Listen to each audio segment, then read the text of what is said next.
Hi, it's Lynn from Infertility Sucks. I'm so sorry I haven't been with you. Um, I decided to go to school for phlebotomy, blood drawing, only to find out I was 59 when I started that, so only to find out I really probably am not the best candidate for that. I got all through it, and then when I got to my clinicals, I was like, oh, I probably could have done this when I was 40, but not anymore. So anyway, that's where I've been, and my family and whatever. And I'm so sorry. I had a little clip done from a friend of mine, or I was a guest on his show. His name is Mo Reese Delk, and he's a good friend of mine. I work with him at my co-op where I work, and well, you know, it's not my co-op, but it is owned by the uh, the customers. So I work there too. Um, anyway, what I had he put me on his show. It's totally irrelevant. This channel is totally irrelevant to what he would. Um, he's more into politics. He's a really beautiful black man that is a Republican, and so he's very controversial. And but I know him, and he said I like doing all things, all kinds of different aspects of life. So why not try your channel? So that's what I'm doing. I went on there. I don't know if you go on his channel, you'll see that I gained a few more subscribers. Thank you for your subscribership, and I appreciate you listening to what I had to say about fertility. It was quite different than what Mo generally does, but hey, it was fun. It was fun. He was glad to have me and learn some stuff. So the topic I chose for today, as I'm getting back to you, is after so long, premenopausal pregnancy and their fertility signs. People think premenopause, I probably can't get pregnant, or as I've always spoke about, when you've been doing a career or some kind of other things than getting a family started, when you were younger, and you're premenopausal, like 37 through 45 or whatever. You're gonna want to still pay attention to your fertility signs if you want to achieve a pregnancy. So here's the difference, though. And I know these differences just from having babies from 30 to 45. You will not have as strong of fertility symptoms.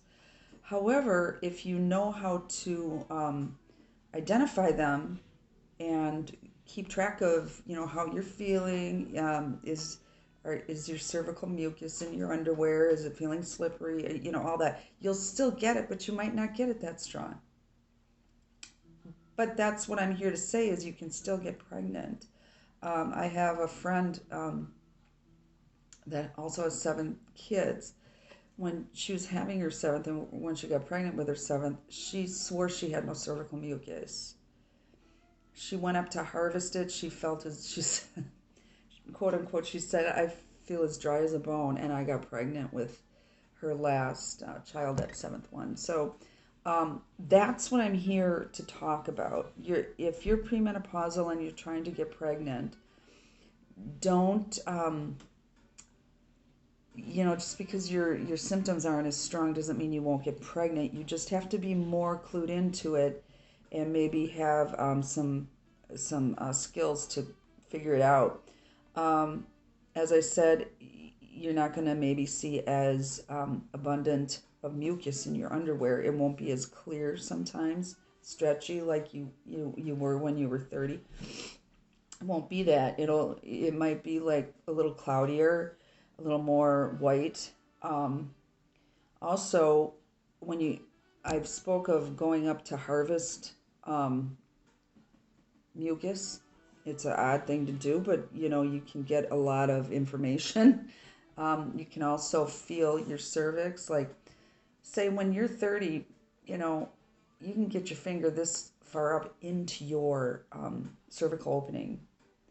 Say when you're 40, it's going to be maybe up here, but it's still opening. And if you've been doing those, practicing those different avenues of figuring out if you're fertile or not, you're going to know when you're going to feel that. You're going to feel from here to here. You are. At that time, then insert your 2 fingers and harvest off of your cervix. Bring it out, see what it looks like. And now, as my friend said, she felt it, she had like, it was like cotton, it broke, you know, she got pregnant. So sometimes it's just a matter of letting, paying attention and giving it a try, you know. So that's what I wanted to talk about, the scant cervical mucus, not as present in your underwear, thicker white, not as clear. Don't let that fool you. Go up there, check in. Slight cervical openings, which was something I just mentioned. You know, it might not go as deep in, but that doesn't mean you're not going to get pregnant. You have to just try it out. Also, if you're very in tune with your body and have had lots of practice going up into your vaginal area and feeling your cervix and stuff, for one of the things your uterus does is it raises, which is going to raise your cervix with it, and it will open, your cervix will open, and you'll have all that mucus. You might find that your uterus is not lifting as high as much. It's easier to get to, because when I was in my height of fertility, I'd be like, wow, it's high, it's really high up there, you know.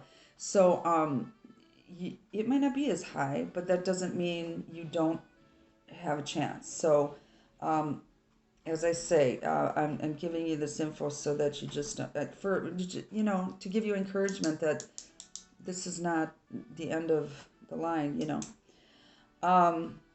So you might notice that you might not have as much breast pain, you know, like when you're ovulating and things like that. You might not have the pain in your breasts, because that went away for me. I noticed that, but I still have my boys and stuff. Also, if you're like me, I had terrible middle schmerz, which is the pain you get when your ovary, you can feel it on one side of your pelvis or the other. And it was hard to get through ovulation sometimes. So what I noticed is I didn't have strong middle schmerz. So everything kind of is, you know, a little less abundant, is, I guess, my point here, and my point being that doesn't necessarily mean you're not going to get pregnant. All of that was in place for me, as I'm talking about, when I had my boys. But if you're doing your juicing and you're doing your, oh God, all your exercise, everything that's going to keep you healthy in your premenopausal years, and if you have, this is also for women with unexplained infertility in younger age. So, you know, if you keep working on your health, especially when you're, you know, any age, younger or more mature of a woman, your health is going to, your reproductive capability will be reflected by your health. So if you continue to eat really well, make the most of nutrition, take some supplements, and I do want to bring up natural family planning. That's where all of these talking points I'm talking about, that's where I learned it all. At the time I learned it, I was in the church, and there's lots of things, books, and lots of online resources for natural family planning. So,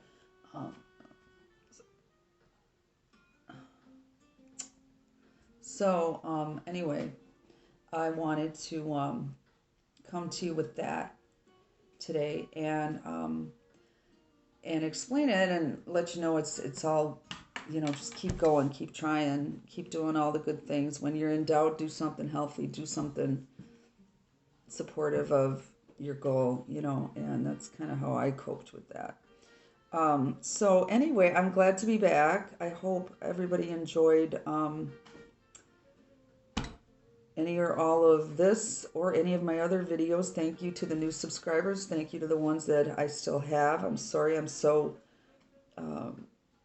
few and far between, but I'm done with school now, so I can help. One thing I want to say is I was really noticing how many comments I had, and part of that is I wasn't really computer savvy. I am so computer savvy now that I went to school. So I'll be able to answer. Please, let me know what your questions are. Lots of times I get ideas for topics from your questions. So that's helpful, and then I can talk about whatever you're concerned about at the time and make a video related to it. So anyway, baby dust. Think baby. There's the baby. Okay, God bless everybody. Thanks for watching. Bye.